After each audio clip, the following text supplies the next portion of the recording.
Jonas Hale stood still in the red dirt square, with nothing left in his hand but 22 cents. The crowd burst into laughter as the judge's gavel came down, closing the auction.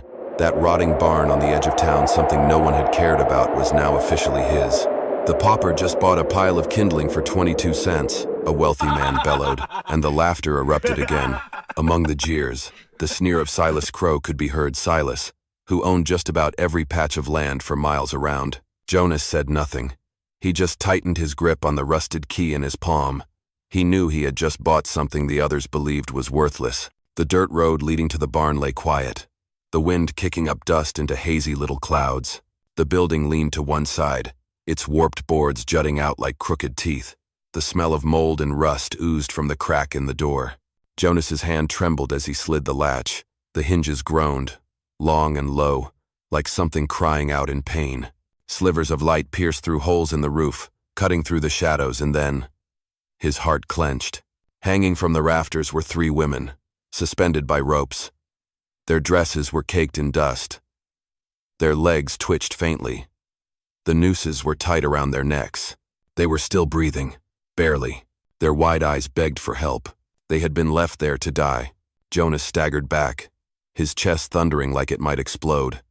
This was not his business, but as he looked at those gray, gasping faces, he understood. If he turned away now, by morning the town would find 3 corpses swinging in that barn, and he, the man who bought it for 22 cents, would be the only one who knew. Thank you for letting me serve you tonight.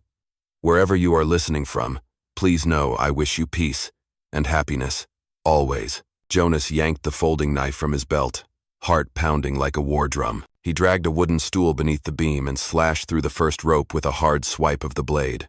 The young woman dropped limp into his arms, her neck bruised deep purple, breath rasping like a candle on the verge of going out. He gently laid her on the floor, then rushed to the second, and then the third.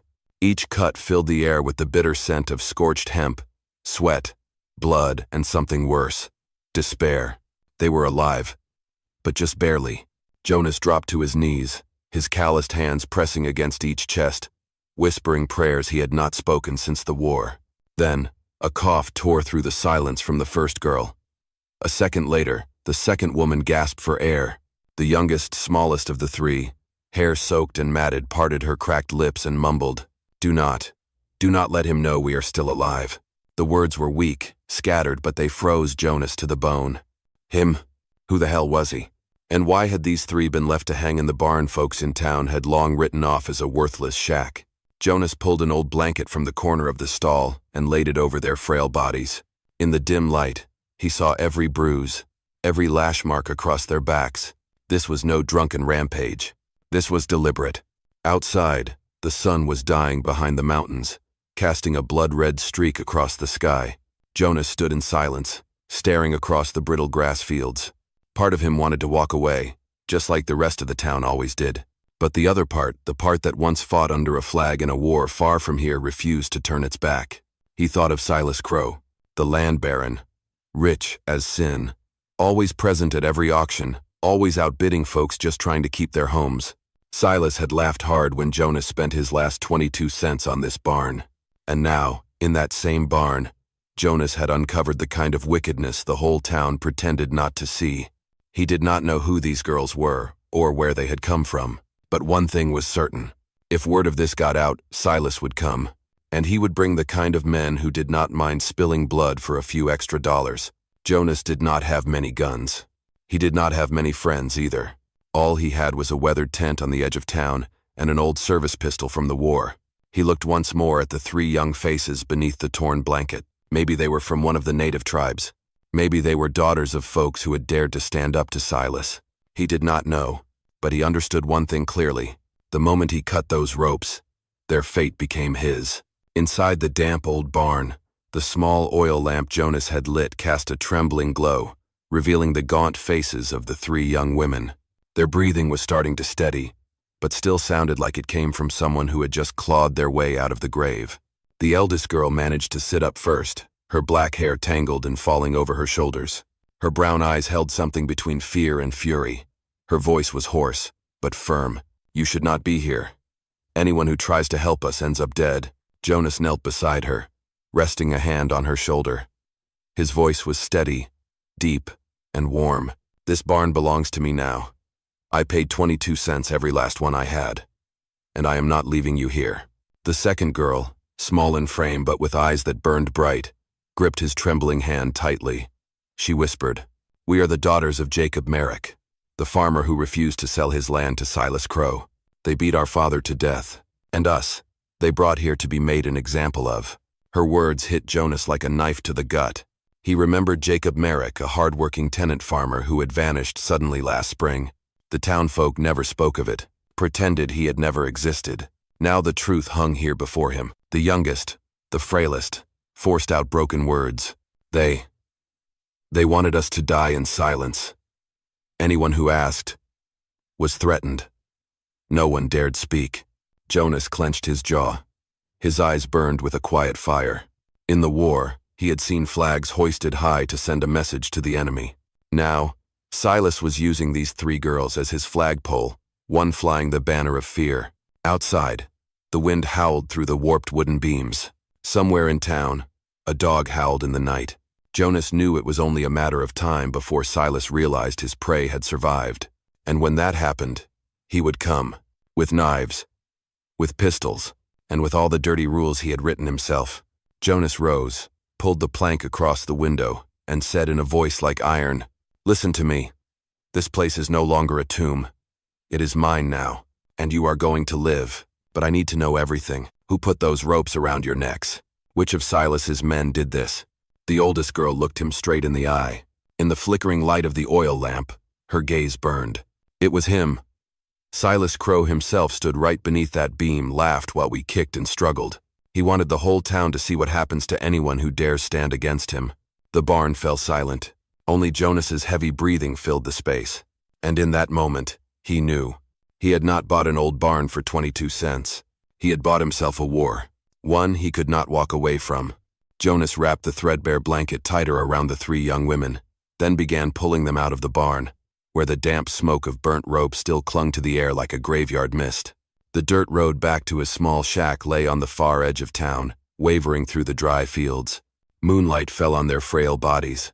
Each step felt like dragging stones, but Jonas kept going, guiding them silently like a man leading lost souls out of the dark.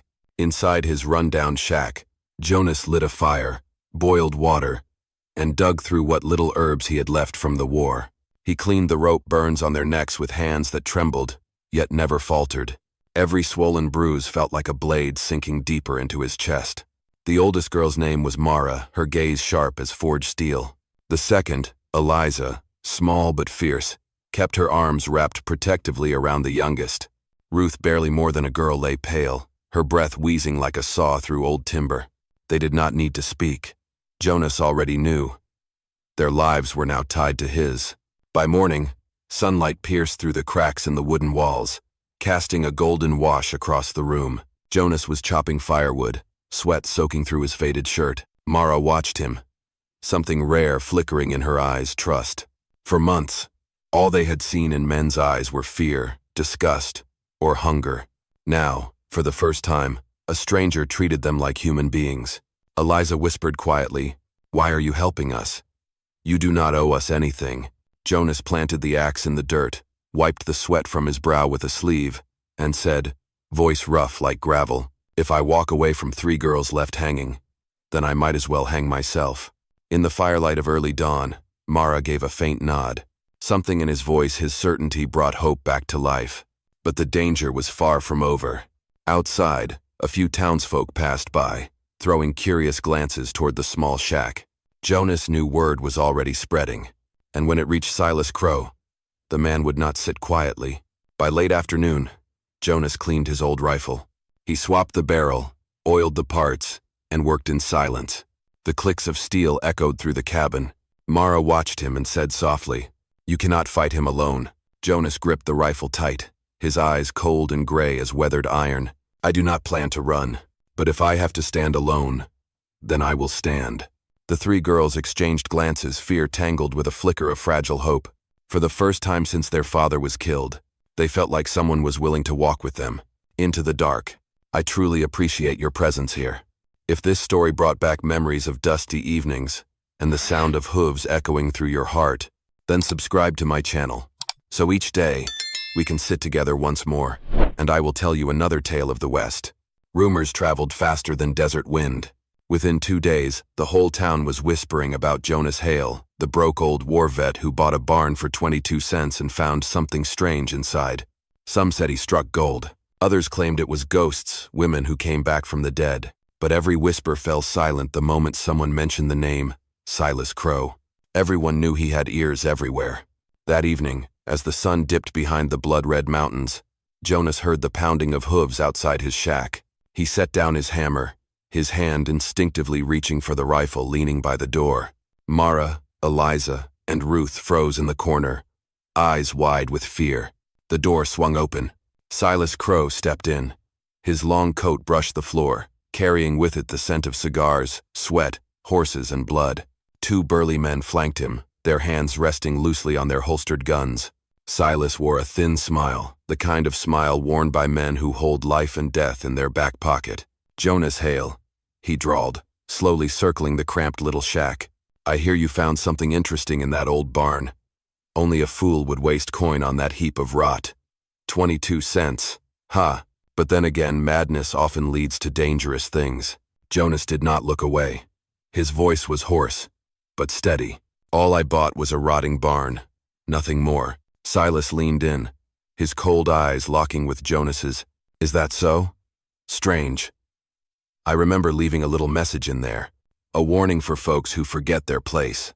And now I hear someone's been meddling." Ruth let out a faint breath. Eliza clutched her sister's hand tighter. Jonas stepped between them and Silas, blocking their view. "I do not know what you are talking about," he said. He swapped the barrel, oiled the parts, and worked in silence. Silas' smile vanished. He leaned close, voice hissing like a snake. "Listen, Hale. Some things are best left buried. If you go digging, the same rope that almost strangled them might find your neck too." He slapped Jonas hard on the shoulder and turned toward the door. But before stepping out, Silas paused, glanced back, and said, "I am giving you 3 days. After that, if you are still holding on to what does not belong to you, then fire will take care of the rest." The sound of hooves faded into the distance, leaving behind a silence thick enough to choke on. Mara whispered, her voice shaking but firm, "You saved us, Jonas. But now, all of us, you and us, we are targets." Jonas stared out at the dry field bathed in twilight. In his eyes, fear was giving way to something else. Resolve. This fight had already begun, and there was no turning back. That night, Jonas sat by the window of his shack, his rifle resting across his knees. The fire in the stove had burned low, casting a dim, flickering glow across his face. Mara and Eliza took turns laying cool cloths on Ruth's forehead, trying to keep her conscious. No one slept. Every distant howl of a dog, every faint hoofbeat in the night, made their hearts tighten. And just as Silas had warned, he did not wait 3 days. At the break of dawn, Jonas saw black smoke rising from the direction of the barn. He rushed outside, the 3 girls right behind him, eyes wide in horror. The old barn, the place they had barely escaped with their lives, was now a roaring inferno. Flames tore through the rotting wood, howling like demons let loose. In the haze, silhouettes on horseback emerged, 6 of Silas's men, holding torches and rifles. They made no effort to hide. This was not an accident. It was a message. Jonas shouldered his rifle, barrel steady. His voice rang out into the morning wind. "This is my land. You have no right to be here." One of the men laughed, waving a torch in the air. "You bought that barn for 22 cents. Still think it was worth it?" Mara suddenly stepped forward, eyes blazing. "You're the ones who hanged us. You murdered my father." The gang roared with laughter until one growled, "Shut your mouth, girl, or we'll string you up again." Jonas pulled the trigger. The bullet tore through the air, striking the dirt right in front of the man's horse. The horse reared back, neighing wildly, nearly throwing the rider. The others froze. Jonas stood tall, his gray eyes cold and sharp as steel. "Next time I do not aim for the ground." The fire behind him lit up the night like a torch from hell. The 3 girls stood behind him, thin, trembling, but unbroken. The image made the gang hesitate. But they were wolves. And wolves only know how to bite. One of them drew his pistol, aiming straight at Jonas. The sound of the hammer being cocked rang heavy in the air. Jonas did not think. He yanked Mara and Eliza to the ground and fired. The shot cracked through the still dawn. One man dropped from his horse, screaming, clutching a bleeding thigh. The other 5 paled. Smoke from the rifle mixed with the burning barn, thickening the sky with ash and fire. In the chaos, Ruth sat up weakly, her voice a hoarse rasp. "Jonas, do not let him take another life." The hoofbeats thundered as the gang turned and rode hard back toward town. They had not won tonight, but Jonas knew. Silas was far from finished. He looked at the barn, now reduced to ashes. Black cinders drifted down like snow, covering the earth. But within that ash, the 3 girls still lived, still breathed. And Jonas knew then, their survival, that was the fire that would burn down everything Silas Crow had built. Black smoke still lingered in the sky as Jonas led the 3 girls straight into town. He knew that hiding out in a shack at the edge of the prairie would not keep them safe. If Silas came again, and he would not just burn a barn. He would burn the truth. He would burn the living. The only way forward was to drag it all into the light. When Jonas stepped into the town square, the crowd fell silent. They were used to seeing him as a washed-up veteran, broke and beaten. Now, he stood tall, his face weathered by sun and wind, flanked by Mara, Eliza, and Ruth. The rope marks still raw on their necks.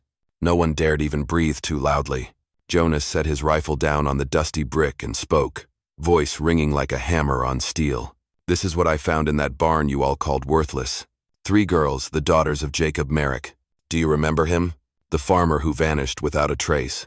Murmurs spread through the crowd, and then fell silent when the sound of hooves struck the square. Silas Crow rode in with a dozen men. His black coat whipped behind him, and his eyes sliced through the crowd like sharpened steel. "This lunatic spins lies to stir trouble," Silas bellowed. "Those girls? Just some strays he dragged in from God knows where. Jacob Merrick, he ran off last year drunk and drowning in debt." Mara stepped forward, eyes blazing. "You're lying. I am his daughter, and you killed him when he refused to sell our land. You hanged us in that barn so the whole town would see and learn to keep quiet." The crowd stirred. A few old men nodded, whispering, "I remember Silas showing up at Merrick's place." And then Jacob was just gone. Jonas turned to the townsfolk, voice firm and clear. "For years you've bowed your heads. How many families have lost their land? How many people have disappeared? I have nothing left to lose.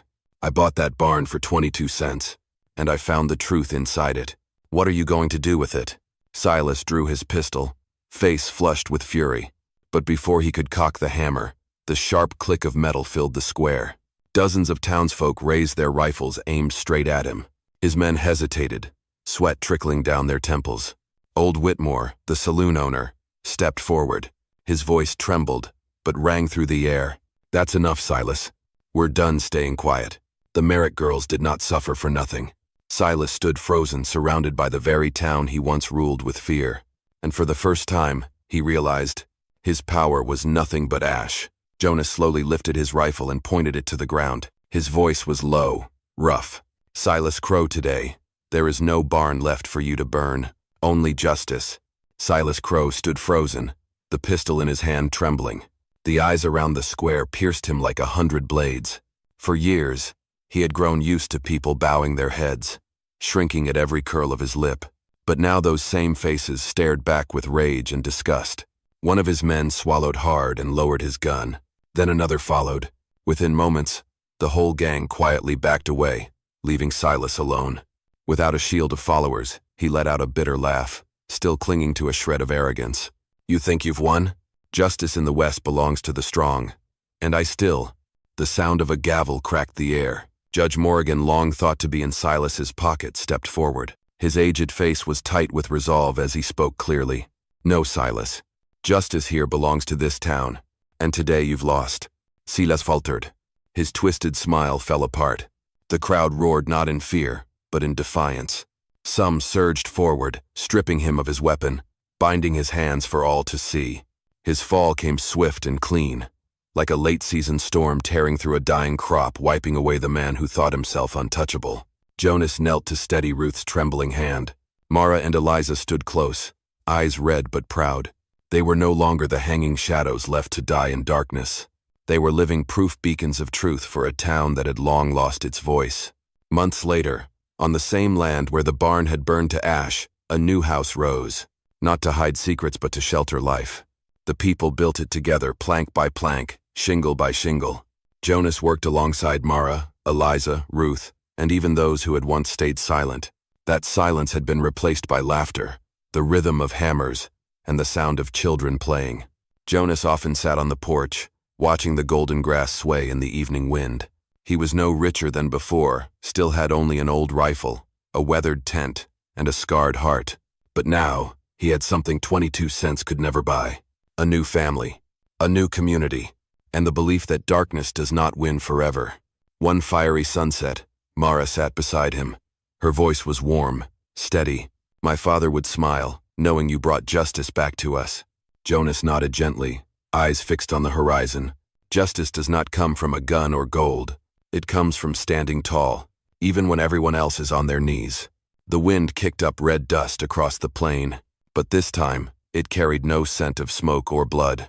It carried hope, and from a barn bought for 22 cents, Jonas Hale had found the greatest treasure of all: life, honor, and faith in people.